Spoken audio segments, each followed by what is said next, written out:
When Mali faded into shadow, another titan emerged from the heart of West Africa. Towering cities, unstoppable armies, and a thirst for glory defined this iron empire. This is the full story of the Songhai Empire, its rise, its power, its legacy. The origins of Songhai. Long before its golden age, Songhai was a modest kingdom centered around the city of Gao. Located along the Niger River, Gao was a vital trading hub that rose to prominence as early as the 9th century. Originally under the domination of the Mali Empire, Songhai paid tribute to Mansa Musa and his successors. But beneath the surface, Songhai was preparing for something greater. By the late 14th century, Mali began to decline due to internal strife and weak leadership.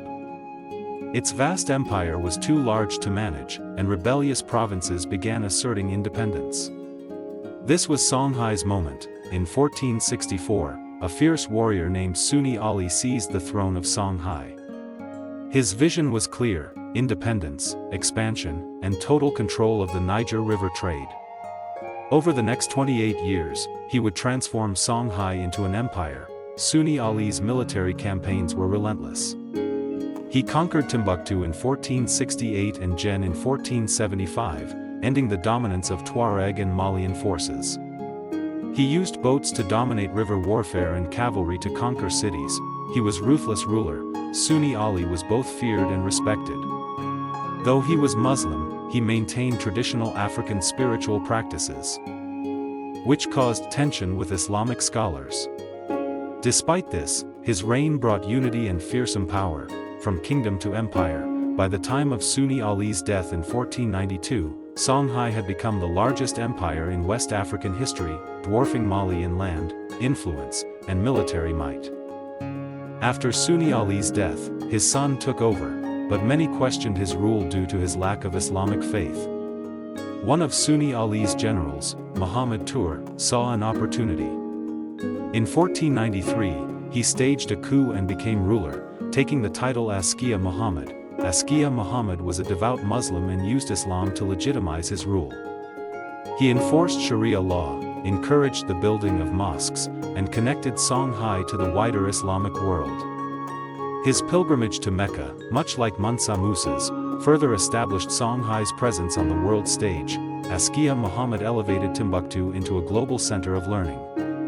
The University of Sankore flourished with thousands of students.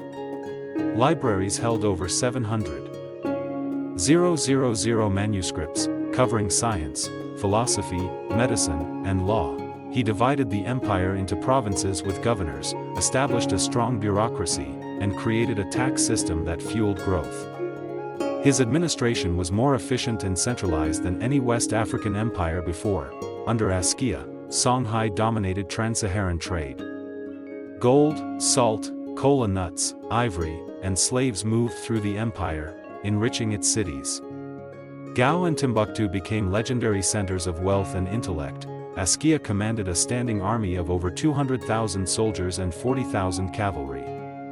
He fortified cities, patrolled trade routes, and expanded Songhai's borders east into Hausa lands and west toward Senegal. Askia Muhammad ruled until he was overthrown by his son, but his reforms outlived him. Under his rule, Songhai reached the height of its power and prestige, surpassing even Mali in influence and legacy. After Askia Muhammad was dethroned by his own son, Songhai entered a period of instability.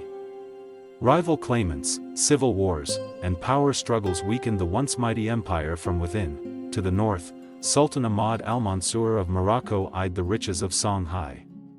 Seeking control of the gold trade and Timbuktu's wealth, he launched a surprise military expedition in 1591. Despite Songhai's massive army, it was poorly equipped compared to Morocco's small force armed with guns and cannons.